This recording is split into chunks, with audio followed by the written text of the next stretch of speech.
I'm going to pound out this video right now a little bit earlier, admittedly, just to try and get some sleep, get to bed, and go through my instant reaction here for college football week number 11. My quick take I want to give at the beginning here, I think this might be the worst week for college football this year. Or there's just not a lot going on. Maybe I'll regret saying that because there's still games going on and stuff like that, but I don't know, guys.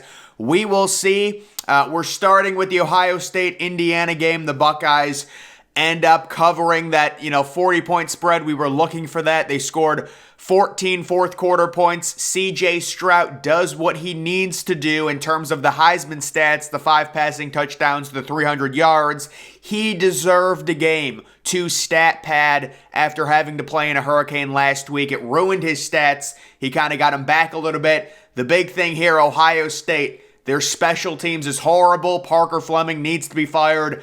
And then also Mayan Williams. I don't know what Ryan Day is doing, giving Mayan Williams 15 first-half carries against Indiana when you're 40-point favorites and you've already got Trevion Henderson dealing with plantar fasciitis, or at least that's the rumor with Trevion right now. That's not confirmed, but Ohio State ends up crushing Indiana. They've still got running game issues. We'll see, guys. They're going to stay number 2, no doubt, along as Georgia wins. Next, we've got Michigan beating up on Nebraska. I think this game may win the award for the worst game of the week. Michigan was extremely bland. They did not want to, run Donovan Edwards at all. He was dealing with a really light injury. Nebraska, Casey Thompson out. Their backup quarterback couldn't even throw. He could barely move. He gets injured. And then their third string quarterback, it is just bad football right now in the Big Ten. I was trying to think, how good is Ohio State secondary? We don't know, because there is no offense in the Big Ten outside of maybe Penn State, and we saw what Sean Clifford did against Ohio State. He put up 400 yards, but there's just the Big Ten offenses, guys. Michigan and Ohio State, they're facing horrible offenses. Nebraska just can't do anything. They legitimately cannot do anything. J.J. McCarthy, 8 of 17. It is what it is. Blake Corum, I guess he's, I would say, 3rd or 4th in the Heisman race. If he were to go off for 250 yards against Ohio State, certainly he would have a good chance at winning it. I think that's extremely unlikely because Ohio State will be zeroing in on Blake Corum. But either way, Michigan, I think they ended up covering that 30.5-point spread. It ended up ballooning to 30.5 after the Casey Thompson news. Of course, Nebraska playing with their backup quarterback. Next, we do have Tennessee crushing Missouri. Something kind of a little footnote here. I talked about it. I did a video on this. Tennessee really running up the score there in the fourth quarter. And by running it up, guys, I don't mean scoring with 5 minutes left. No, I mean there were 2 minutes left. It was 1st and 10. They threw a 70-yard bomb, and then they ran it from the 1-yard line twice with a minute left. I think that's unnecessary. I think it looks desperate. But I understand where Tennessee is coming from. They're trying for the style points. They don't have any more important games after this. The narrative here, their offense is really, really elite. There's no doubt about it. Missouri, another thing, Missouri was in this game in the third quarter when it was 28. This game was 28-24 in the third quarter.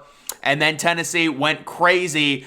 LSU beating Arkansas 13-10.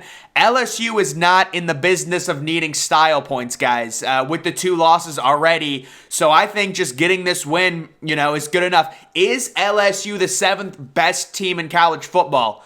Absolutely not. But it really doesn't matter because that's where they're ranked right now, and they're going to get a chance at Georgia in the SEC championship. No, I don't think they're going to beat Georgia. They're going to end up with 3 losses, and it'll be interesting to see the New Year's 6 selection process with them in Alabama. Bama possibly having 2 losses, but LSU, it's a cold day. You get bailed out facing a backup quarterback. This LSU team is ridiculously overranked. I feel bad for them. They're just not that good. But you know what? Give them credit. They're in the SEC championship. Moving on, Alabama over Ole Miss, 30-24. Guys, there's just no juice to this game at all. So I turned to this game.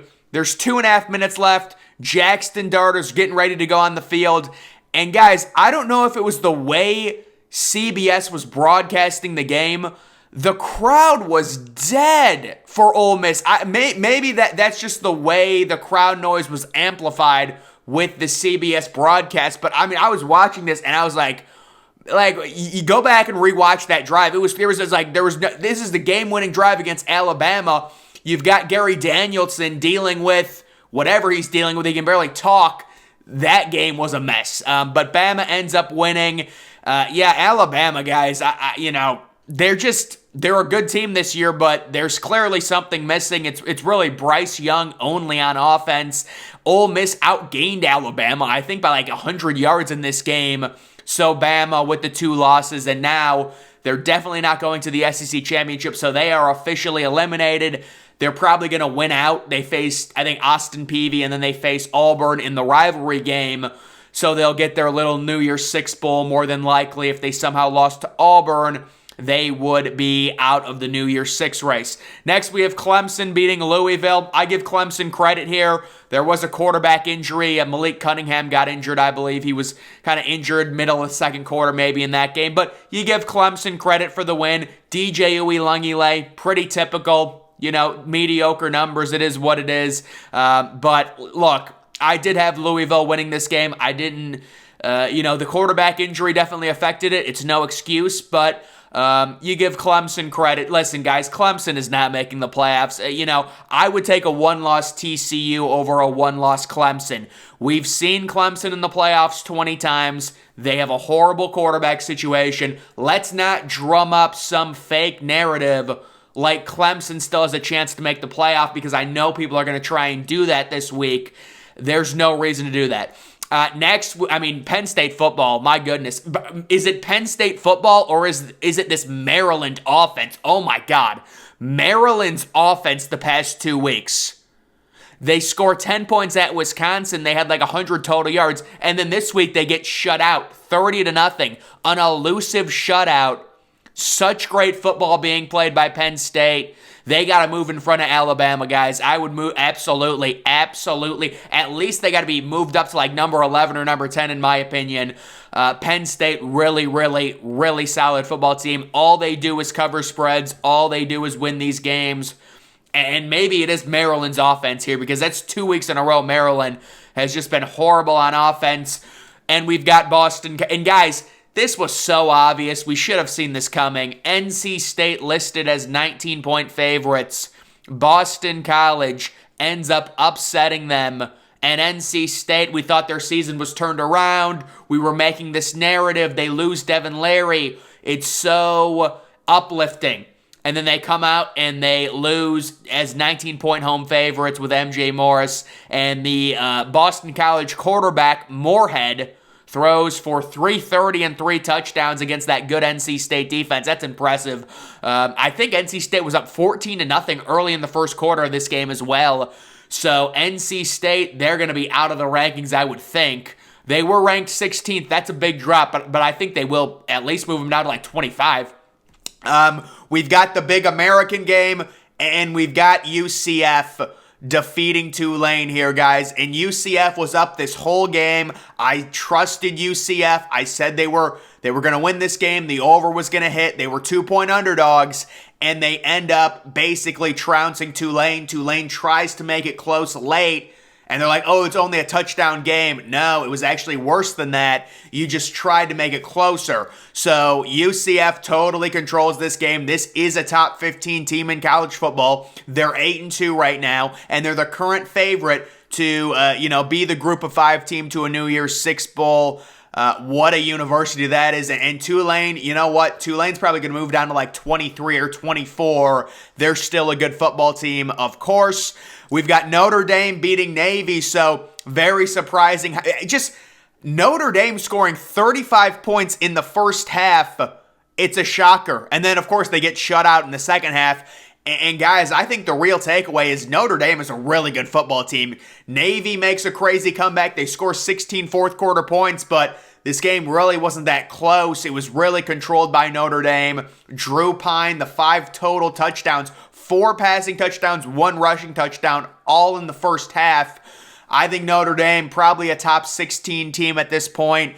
They've got the major game with USC at the end of the season. I think next week they've got an easy game, so they're going to be 8-3 going into that USC game. Navy is a decent team. Navy faces UCF next week, so that'll be interesting. We do have Purdue beating Illinois, so Illinois is officially going to be unranked. What a mess their season. Well, actually, you know what? It's still been a really good season for Illinois, but definitely disappointing here. They were the shoo-in to make the Big Ten championship. Guys, there's two situations I would get very annoyed with from the Big Ten West. We want Purdue in the Big Ten championship, or we want Illinois. We want new blood. We don't need Iowa there again. My God. And we don't need Wisconsin. All right? I think there's another team that might be in contention. Oh, Minnesota's the other team. So Iowa goes to Minnesota this next week. We need Minnesota to win that game. I would be fine if Minnesota win as well. Minnesota's a good football team. Minnesota, I think, crushed Northwestern this week. So, Minnesota, Purdue, or Illinois. Those are the teams we want to see. It's for the best of the Big Ten Conference. We don't need Iowa. Good Lord. The last thing we need is an Ohio State-Iowa game, and we're watching Iowa try and milk the clock down 14-0, and just try and run the clock out and only lose by 14. But guys, Purdue, I don't know how does Purdue score 31 points on the road at Illinois? No analytical model will produce numbers like that because it doesn't make sense based on how Purdue's offense has been playing. And that's why it's kind of ridiculous. But guys, the next game, Vanderbilt beating Kentucky. Will Levis, it's just a joke. Kentucky is a joke. The committee goes out. They say, listen, we're going to rank Kentucky. We're the only ones. We know more than you. And then they lose to Vanderbilt, and Vanderbilt ends their, 27-game SEC losing streak. So Kentucky is going to be completely knocked off. And we do have a few games going on. And again, I am sorry here. We've got Georgia up on Mississippi State 31-19. So Mississippi State trying to make a comeback. They just scored a touchdown. Yeah, it would be great to see Mississippi State win that game. But, mid-third quarter, down by 12. Georgia's getting the ball back. That's not looking good. We've got a back-and-forth game between Washington and Oregon here. I'm thinking Oregon's going to win that game, but it's going to be back and forth. We'll see. Kansas State and Baylor, that is a close game. We've got a situation. How about this TCU-Texas game? This just kind of symbolizes the day with these games. 3-0 at half. And listen, Quinn Ewers, my God, has he been bad. But I do think Texas will win this game. Who knows, though? TCU's been great on defense tonight.